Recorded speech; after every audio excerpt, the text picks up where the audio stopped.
What's up, people? Johnny here again. Suzuki V-Strom. Ko. Sige. Test drive to thalo se. Ko. Cold start do ni. So off-roading karta ho gaya. Gari se kamain to gaya. Suspension magi se. Nungai ro khot pra. Pickup kamain to e 250cc engine se enough oibra khot pra haibdo. Adu yenga se. Handa kino no launch to bo gari ni showroom ki gari ni ko aingon review to biyo na bibirak mane ado ngasi sima aigi nakta leire ado salas kamain to ge khot ge bedo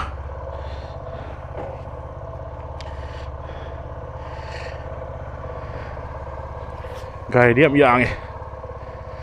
ado na sumaina lei khot pa maning han ba yam nuai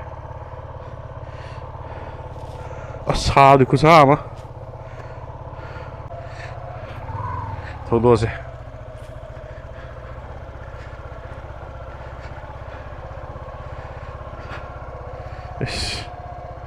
Turning radius di. Yam so ini. Okay, sorok yorok ay hajar lagi ko.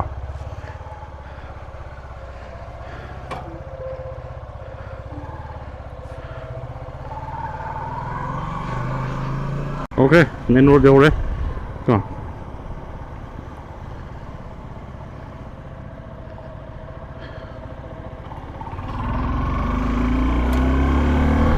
Pick up tagi kai dega de kamain ngai to ge kot ke do ye se pick up.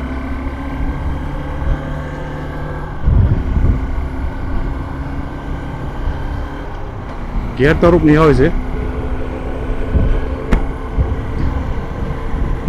Ado gari yang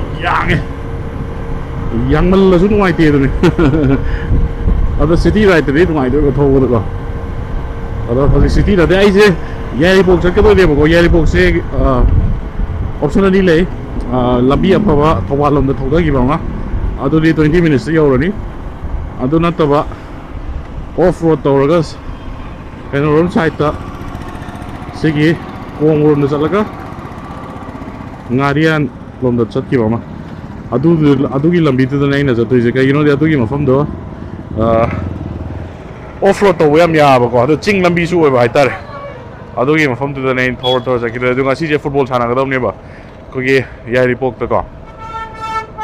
yari pok sana ga dom ne football gi dress ka ke su lo yaw re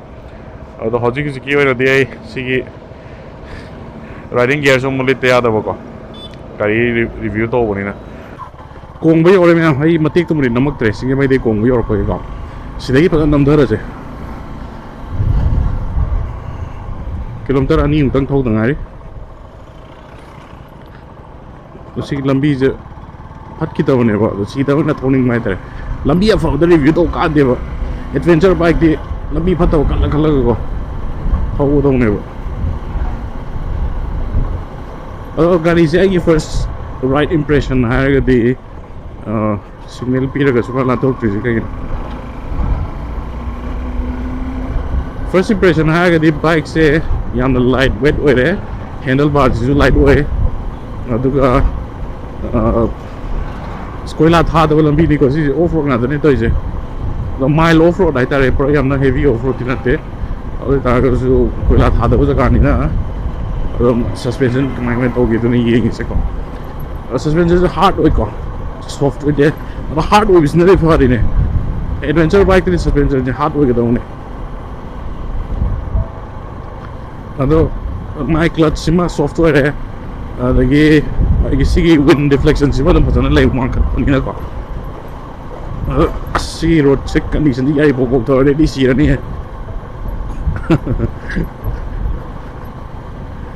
sit si am nuai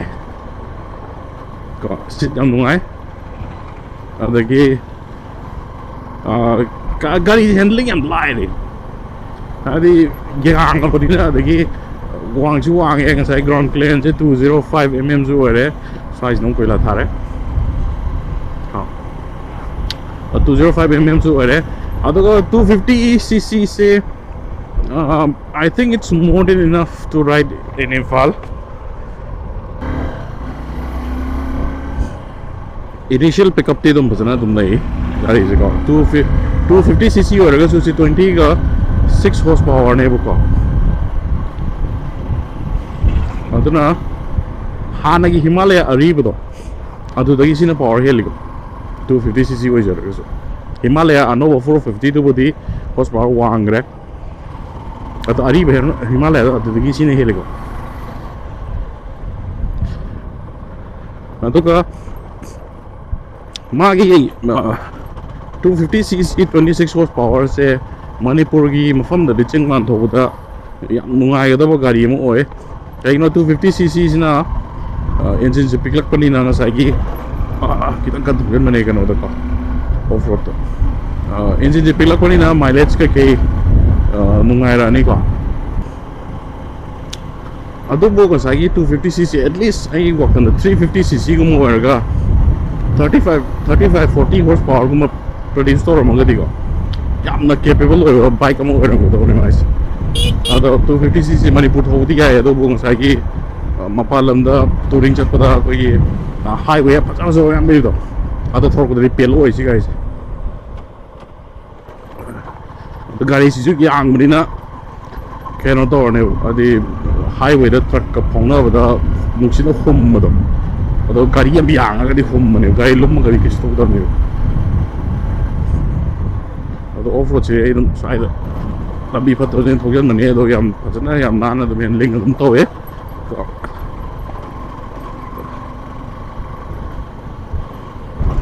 dum to e phajana nana gear is 6 ball ni ai da gear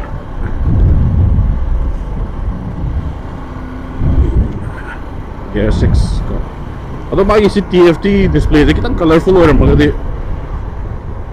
LED display ko mo magadi pa sa kadong kitang outdated ora magi si keno sumadi ko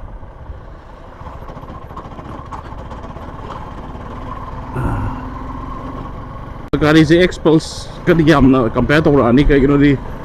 similar category da dum lai ko aduna X-Pulse ka magi price to ai kya pi no ko hore X-Pulse to the seas na 2 lakh 43,000 and mine lai ko ado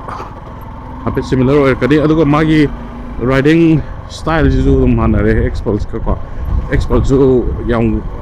high to adum wang ga gari do yam light weight oi bane do si su dum to yo ka saddling to ko to gari je dum si su dum phajana in ya saddling to ko engine je kita tanki je kita pick tak to e saddling to da khu na chap san ga do chap tre kita aingon da ai hakang chaw na di or mo sai ga ado kita baljal kita ga chok thu ma ga di phaja adum saddling to bo ko saddling to ba si khu si tanki je chap san ga do ne khu na ado kita ngeno to e lo hong wa ma lại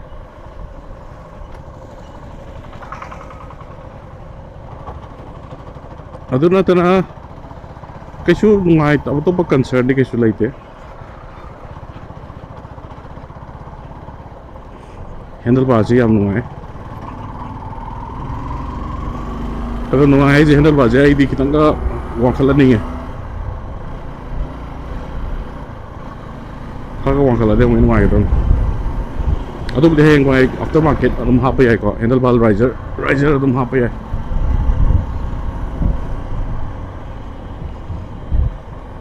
लंबी जरूर भी फत्ती है अब of road गाड़ी ने लंबी फत्ता तो colour थोड़ा को ने कमाना हैंडल तो गए ये ना को तुम जो थोड़े ना यार करोगे नुंगाई बाबू सी एडवेंचर बाइक की नुंगाई बाबू ग्राउंड क्लियरेंस वांग अमीन को सिम फोन जिस मायने सेटिंग तो और थोड़ा करो ching to ko dore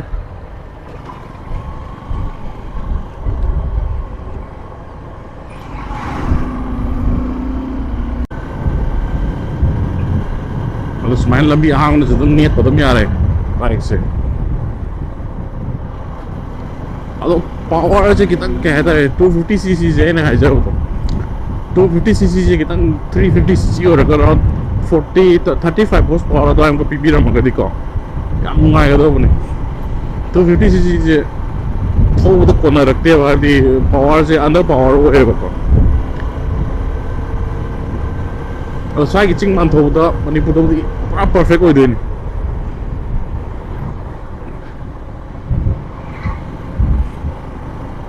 ꯁꯨꯃꯥꯏꯅ ꯑꯗꯨꯝ ꯑꯩꯈꯣꯏꯒꯤ ꯔꯥꯏꯠ ꯆꯠꯄ ꯈꯣꯠꯄꯒꯤꯗꯤ ꯌꯥꯝ ꯊꯤꯅ ꯅꯨꯡꯉꯥꯏꯒꯗꯕ ꯒꯥꯔꯤꯅꯤ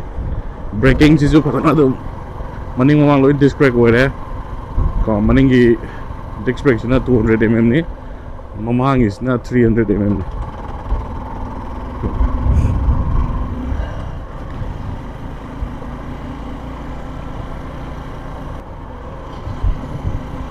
ꯑꯗꯣ ꯃꯥꯒꯤ ꯌꯥꯝ ꯅꯨꯡꯉꯥꯏꯕ ꯑꯃꯅ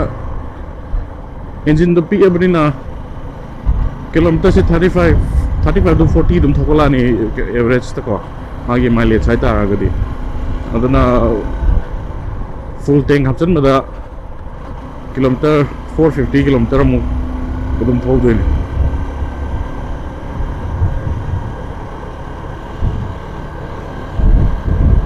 ꯁꯤꯠꯁꯤꯃꯗꯤ ꯌꯥꯝ ꯅꯨꯡꯉꯥꯏꯔꯦ ꯑꯩꯉꯣꯟꯗ ꯀꯩꯝꯇ ꯐꯥꯎꯗ꯭ꯔꯦ ꯁꯤꯠꯁꯤ ꯌꯥꯝ ꯅꯨꯡꯉꯥꯏ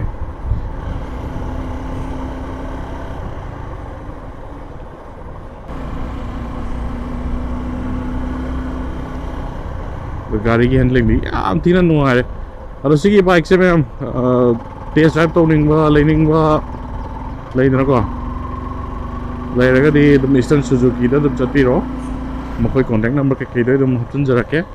ꯑꯗꯨꯒ ꯃꯁꯤꯒꯤ ꯐꯨꯜ ꯔꯤꯚ꯭ꯌू ꯑꯩ ꯉꯁꯤ ꯍꯧꯖꯤꯛ ꯇꯧꯖꯔꯤꯁꯦ ꯔꯥꯏꯠ ꯔꯤꯚ꯭यूꯅꯤꯀꯣ ꯑꯩꯒꯤꯁꯦ ꯑꯗꯨꯒ ꯒꯥꯔꯤꯁꯤꯒꯤ ꯁ꯭ꯄꯦꯁꯤꯐꯤꯀꯦꯁꯟꯁ ꯑꯗꯨ ꯃꯥꯒꯤ ꯀꯩ ꯍꯥꯏꯇꯥꯔꯦ ꯄꯨꯔꯥ ꯐꯨꯜ ꯔꯤꯚ꯭यूꯗꯨꯅ ꯑꯃꯨꯛ ꯑꯩꯒꯤ ꯚꯤꯗꯤꯑꯣ ꯑꯃ ꯊꯥꯒꯠꯆꯈ꯭ꯔꯕꯅꯤ ꯑꯗꯨꯗ ꯌꯦꯡꯕꯤꯌꯨ ꯃꯃꯥꯡꯒꯤ ꯚꯤꯗꯤꯑꯣꯗꯀꯣ ꯑꯗꯨꯝ ꯑꯥꯏ ꯕꯇꯟꯗꯁꯨ ꯑꯗꯨꯝ ꯍꯥꯞꯆꯔꯛꯀꯦ ꯑꯗꯣ ꯉꯁꯤꯒꯤꯁꯤꯅ ꯁꯤꯒꯤ ꯕꯥꯏꯛꯁꯦ ꯀꯃꯥꯏꯅ ꯄꯔꯐꯣꯔꯝ ꯇꯧꯏ ꯆꯤꯡꯗ ꯊꯧꯕꯗ ꯁꯤꯇꯤꯗ ꯊꯧꯕꯗ ꯑꯗꯨꯒ ꯍꯥꯏꯋꯦꯗ ꯑꯣꯐ ꯔꯣꯗꯇ ꯀꯃꯥꯏꯅ ꯇꯧꯏ ꯍꯥꯏꯕꯗꯣ ꯑꯗꯨꯒꯤ ꯑꯣꯚꯔꯑꯣꯜ ꯀꯩꯅꯣ ꯑꯦꯛꯁꯄꯤꯔꯤꯌꯦꯟꯁꯇꯨꯅꯤ ꯑꯩꯅ ꯁꯤꯗ ꯍꯥꯏꯖꯔꯛꯀꯗꯣꯏꯁꯦ ꯌꯥꯝꯅ ꯀꯦꯄꯦꯕꯜ ꯑꯣꯏꯕ ꯕꯥꯏꯛꯅꯤꯀꯣ V-Strom ꯍꯥꯏꯁꯦ ꯌꯥꯝꯅ ꯃꯃꯤꯡ ꯆꯠꯄꯅꯤ ꯉꯁꯥꯏꯒꯤ ꯑꯩꯈꯣꯏꯒꯤ Suzuki V-Strom 650 ꯀꯣ ꯃꯃꯤꯡ ꯌꯥꯝ ꯆꯠꯄꯅꯤ ꯑꯩꯈꯣꯏꯒꯤ ꯑꯦꯗꯚꯦꯟꯆꯔ ꯇꯨꯔꯗꯀꯣ ꯑꯗꯨꯒꯤ ꯃꯅꯥꯎ ꯅꯨꯄꯥꯅꯤ ꯁꯤꯅ 250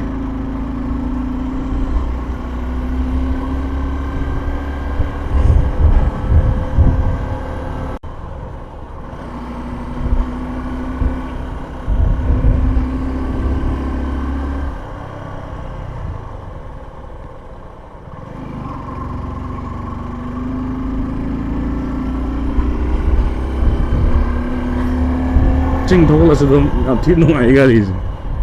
ꯆꯦꯞꯄꯒ ꯊꯧꯕꯒ ꯇ꯭ꯔꯥꯚꯦꯜ ꯁꯁꯄꯦꯟꯁꯟꯁꯦ ꯋꯥꯡꯉꯕꯅꯤꯅ ꯁ꯭ꯋꯥꯏꯗ ꯅꯍꯥꯟꯋꯥꯏꯗꯤ ꯃꯥꯔꯀꯦꯠꯀ ꯌꯥꯝ ꯐꯝꯃꯝꯕꯅꯦ ꯍꯧꯖꯤꯛ ꯑꯝꯇ ꯐꯝꯗ꯭ꯔꯦ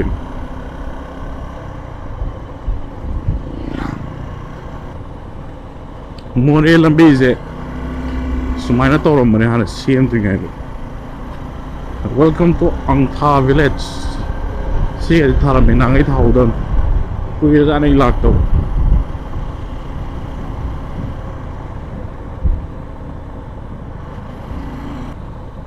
ꯑꯟꯗ꯭ꯔꯣꯒꯤ ꯂꯦꯐꯇ ꯆꯪꯈ꯭ꯔꯅꯤ ꯑꯩꯅ ꯁ꯭ꯇ꯭ꯔꯦꯠꯇ ꯌꯥꯏꯔꯤꯄꯣꯛ ꯊꯧꯔꯅꯤ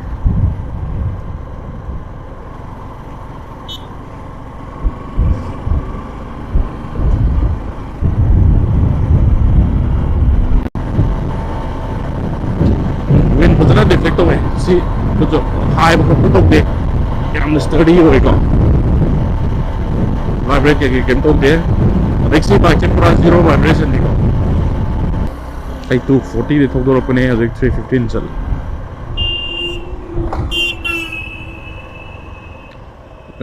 ꯀꯔꯤꯅꯣꯅꯦ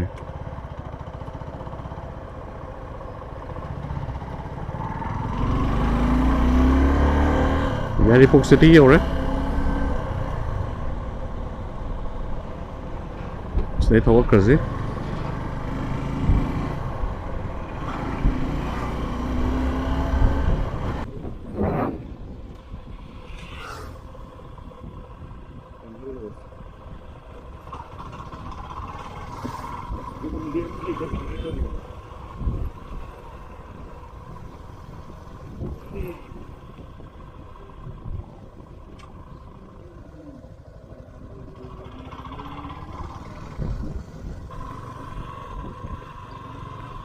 ꯁꯤ ꯒ꯭ꯔꯥꯎꯟꯁꯦ ꯑꯣꯏꯔ ꯃꯥꯜꯂꯦ ꯄꯥꯔꯇꯤ ꯀꯅꯥ ꯀꯅꯥ ꯂꯥꯛꯑꯖꯥꯠꯅꯣ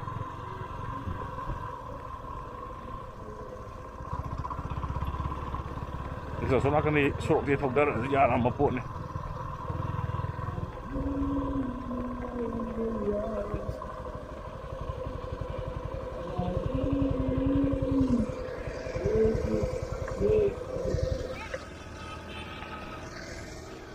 ꯁꯤ ꯌꯨꯇ꯭ꯌꯨꯕꯔ ꯃꯌꯥꯝ ꯇꯧꯅꯤꯗ ꯅꯠꯇ꯭ꯔꯣ ꯑꯣꯀꯦ ꯍꯥ ꯂꯝꯕꯤ ꯂꯩꯅꯔꯝꯃꯅꯤꯌꯦ ꯌꯥꯎꯗꯣꯏꯅꯦ